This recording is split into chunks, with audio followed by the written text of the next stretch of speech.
వీడియోలో మనం మన ముందు ఉన్న వస్తువులను మరియు అద్దంలో కనిపించే ప్రతిబింబాలను ఎలా చూడగలుగుతున్నామో వివరంగా తెలుసుకుందాం. ఉదాహరణకు మీ ముందు ఒక నారింజ పండు ఉందని అనుకోండి. దానిని మీరు మీ గదిలో ఉంచారు అని అనుకుందాం. మీరు ఇప్పుడు మీ గదిలో ఉన్న బల్బ్ వంటి కాంతిజనకం లైట్ సోర్స్ని ఆన్ చేసినట్లయితే ఆ బల్బు నుండి వచ్చే కాంతి కిరణాలు వివిధ దిశలలో ప్రయాణిస్తూ వెళ్ళి ఆ పండు పైన పడతాయి. అప్పుడు ఆ పండు ఉపరితలం నుండి కాంతి అన్ని దిశల్లో పరావర్తనం అంటే రిఫ్లెక్షన్ చెందుతుంది. ఈ పరావర్తనం చెందిన కాంతి కిరణాలలో కనీసం 2 కిరణాలు మన కంటిని చేరినప్పుడు మాత్రమే మన మెదడు ఆ వస్తువును గుర్తించగలుగుతుంది. ఉదాహరణకు నారింజ పండుపై ఉన్న ఒక నిర్దిష్ట బిందువు నుండి వచ్చే 2 పరావర్తన కాంతి కిరణాలు మన కంటిలోకి ప్రవేశించాయని అనుకుందాం. అప్పుడు మన మెదడు చాలా వేగంగా ఒక లెక్కను చేసి ఆ 2 కిరణాలు ఎక్కడి నుండి వస్తున్నాయో తెలుసుకోవడానికి వాటిని వెనక్కి ఈ విధంగా పొడిగించి చూస్తుంది. అలా పొడిగించినప్పుడు ఆ 2 కిరణాలు వెనక వైపు ఎక్కడైతే ఖండించుకుంటాయో ఆ బిందువు వద్దే వస్తువు ఉందని మన మెదడు నిర్ధారిస్తుంది. ఈ విధంగా వస్తువు యొక్క ప్రతి బిందువు నుండి వచ్చే కిరణాలను విశ్లేషించి పూర్తి వస్తువును మనం చూడగలుగుతున్నాం. ఇక్కడ గమనించాల్సిన విషయం ఏంటంటే వస్తువును గుర్తించడానికి కనీసం 2 కాంతి కిరణాలు అవసరం. ఒకవేళ 2 కన్నా ఎక్కువ కిరణాలు అంటే ఈ విధంగా ఇంకో కిరణం ఉన్నా పర్లేదు, కానీ ఖచ్చితంగా 2 కాంతి కిరణాలు తప్పకుండా ఉండాలి. ఎందుకంటే ఒకే కిరణం ఉంటే అది ఎక్కడి నుండి వస్తుందో మన మెదడు గుర్తించలేదు. 2 కిరణాలు ఉంటేనే అవి వెనక్కి వెళ్ళినప్పుడు ఒక చోట కలుస్తాయి. 2 కంటే ఎక్కువ కిరణాలున్నా పర్వాలేదు, కానీ 2 కంటే తక్కువ మాత్రం ఉండకూడదు. కాంతి ఎప్పుడు సరళ రేఖా మార్గంలో ప్రయాణిస్తుందనే సూత్రం ఆధారంగా మన మెదడు ఈ దూరాన్ని మరియు స్థానాన్ని లెక్కిస్తుంది. ఇప్పుడు మనం ఒక అద్దం ముందు వస్తువునుంచినప్పుడు అద్దంలో ఏర్పడిన ప్రతిబింబాన్ని మన మెదడు ఎలా గుర్తిస్తుందో తెలుసుకుందాం. ఉదాహరణకు మన దగ్గర ఒక పుస్తకం ఉంది అని అనుకుందాం. దానిపైన ఇలా బుక్ అనే అక్షరాలు ఉన్నాయి. ఈ పుస్తకాన్ని మనం ఒక గదిలో సమతల దర్పణం ముందు ఈ విధంగా ఉంచాం. ఈ పుస్తకం మీదకు ఒక బల్బు నుంచి వచ్చే కాంతి కిరణాలు పడినప్పుడు ఆ కాంతి కిరణాలు అన్ని దిశలలో పరావర్తనం చెందుతాయి, అంటే రిఫ్లెక్ట్ అవుతాయి. ఇలా పరావర్తనం చెందిన కిరణాలు దర్పణం మీద పడినప్పుడు దర్పణం ఆ కాంతిని తిరిగి పరావర్తనం చెందిస్తుంది. ఇలా పరావర్తన చెందిన కిరణాలు మన కంటికి చేరుతాయి. ఈ ప్రక్రియను అర్థం చేసుకోవడానికి మనం 2 కిరణాలను తీసుకుందాం. పుస్తకం పైన ఒక బిందువు నుండి బయలుదేరిన మొదటి కిరణం దర్పణంపై ఒక నిర్ణీత కోణంతో పడి అదే నిర్ణీత కోణంతో పరావర్తనం చెందుతుంది. అదేవిధంగా రెండో కిరణం కూడా పుస్తకం నుండి అదే బిందువు నుండి బయలుదేరి వేరే కోణంతో అంటే మొదటి కిరణ పతన కోణం కంటే ఎక్కువ పతన కోణంతో దర్పణంపై పడి పరావర్తనం చెంది కంటికి చేరుతుంది. పరావర్తన సూత్రాల ప్రకారం పతన కోణం I మరియు పరావర్తన కోణం R సమానంగా ఉంటాయి. కనుక ఈ సూత్రాన్ని ఈ 2 కిరణాలు పాటిస్తాయి. ఈ 2 పరావర్తన కిరణాలు మన కంటికి చేరినప్పుడు మన మెదడుకు అవి పుస్తకం నుండి నేరుగా వస్తున్నాయని తెలియదు. అది ఈ కిరణాలను దర్పణం వెనుకకు పొడిగిస్తుంది. ఇప్పుడు మనం ఈ 2 కిరణాలను దర్పణం వెనుక వైపుకు పొడిగించి చూద్దాం.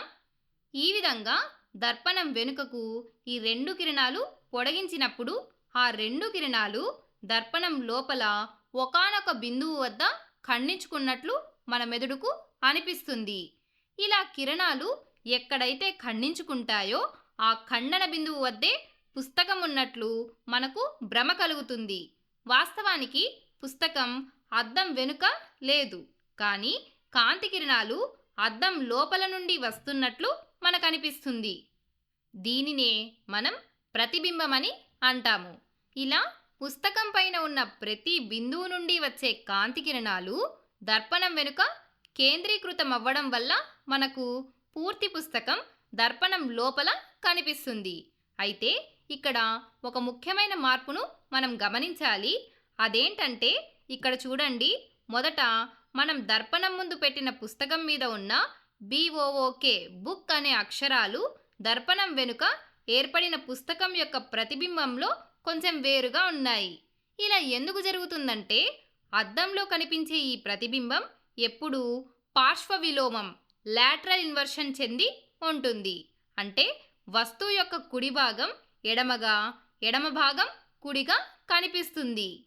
అందుకే ఈ అక్షరాలు మనకు రివర్స్లో కనిపిస్తున్నాయి. దీనిని మీరు ఇంకా బాగా అర్థం చేసుకోవడానికి మీరు ఎప్పుడైనా అద్దం ముందు నిలబడి మీ ఎడమ చేతిని పైకి ఎత్తి అద్దంలో ఉన్న మీ ప్రతిబింబాన్ని చూడండి. అప్పుడు మీకు మీ ప్రతిబింబం తన కుడి చేతిని ఎత్తినట్లు కనిపిస్తుంది. అదే మీరు కుడి చేతిని ఎత్తినట్లయితే ప్రతిబింబంలో ఎడమ చేయి ఎత్తినట్టు అనిపిస్తుంది. దీనినే పార్శ్వ విలోమం అని అంటాము. పుస్తకంలోని అక్షరాలు కూడా అద్దంలో తిరగబడి కనిపించడానికి కారణం ఇదే. ఇప్పుడు ఇది పుస్తకం యొక్క ప్రతిబింబం. అయితే అసలు ప్రతిబింబం అంటే ఏంటి? వస్తువు లేని చోట వస్తువు ఉన్నట్లు మనకు అనిపిస్తే దానిని ప్రతిబింబమని అంటాం. ఈ అద్దం విషయంలో కాంతి కిరణాలు అద్దం లోపల వాస్తవానికి కలవవు. మన మెదడు మాత్రమే అవి అక్కడ కలుస్తున్నట్లు ఊహించుకుంటుంది. నిజానికి కాంతి కిరణాలు కలవకుండానే కలుస్తున్నట్లు అనిపించే ప్రతిబింబాన్ని మిథ్యా ప్రతిబింబం, వర్చువల్ ఇమేజ్ అని అంటారు. దీనిని మనం తెరపై పట్టలేము. ఇంకా నిజ ప్రతిబింబాలు కూడా ఉంటాయి. వాటిని మనం తెరపై పట్టగలం.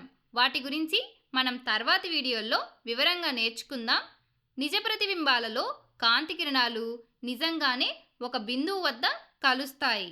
కానీ సమతల దర్పణం, ప్లేన్ మిర్రర్ విషయంలో మాత్రం ఎప్పుడూ మిథ్యా ప్రతిబింబమే ఏర్పడుతుంది. మన నిత్య జీవితంలో కూడా మనం ఎక్కువగా సమతల దర్పణాన్నే ఉపయోగిస్తాం. కాబట్టి మనం సాధారణంగా మిథ్యా ప్రతిబింబాలనే ఎక్కువగా చూస్తుంటాం. సరే, ఇప్పుడు సమతల దర్పణం ముందు పెట్టినటువంటి వస్తువు యొక్క ప్రతిబింబం ఎలా ఏర్పడుతుందో మీకు అర్థమైంది కదా. అయితే మనం ప్రతిసారి దర్పణాల ముందు పెట్టిన వస్తువు యొక్క ప్రతిబింబాన్ని గురించి వివరించేటప్పుడు లేదా దర్పణాలకు సంబంధించినటువంటి లెక్కలు చేసేటప్పుడు ఈ విధంగా వస్తువు బొమ్మలను గీసి చూపించము. ఇందుకు భిన్నంగా మనం వస్తువును మరియు కాంతి కిరణాలు అన్నిటినీ కిరణ చిత్రాల రూపంలో గీసి ఈ మొత్తం విషయాన్ని వివరిస్తాము. ఇప్పుడు మనం కిరణ చిత్రాలు, రే డయాగ్రామ్స్ ఎలా గీస్తామో చూద్దాం. ఇక్కడ చూడండి, దీనిని ఒక సమతల దర్పణం అని అనుకోండి. ఈ దర్పణం ముందు ఒక వస్తువు ఉంది.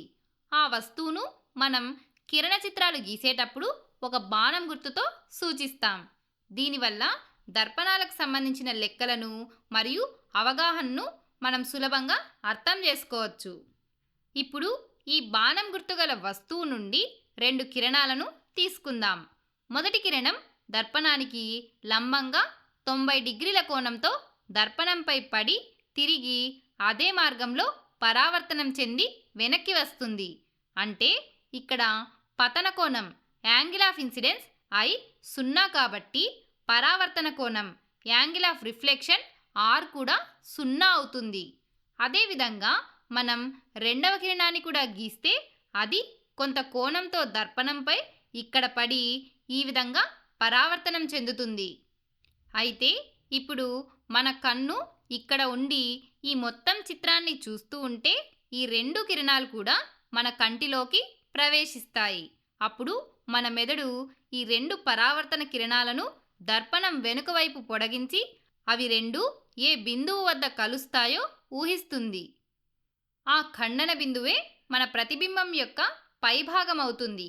ఇదే విధంగా మనం వస్తువు యొక్క ప్రతి బిందువు నుండి కిరణాలను గీస్తే మనకు పూర్తి ప్రతిబింబం దర్పణం వెనుక ఏర్పడుతుంది. ఇది ఒక సమతల దర్పణం కాబట్టి ఏర్పడే ప్రతిబింబం మిథ్యా ప్రతిబింబం అవుతుంది. అయితే ఇక్కడ మనం రేఖలను గీసే సమయంలో ఎప్పుడు I = R అంటే పతన కోణం ఎప్పుడు పరావర్తన కోణానికి సమానంగా ఉంటుంది అనే సూత్రాన్ని పాటించాలి.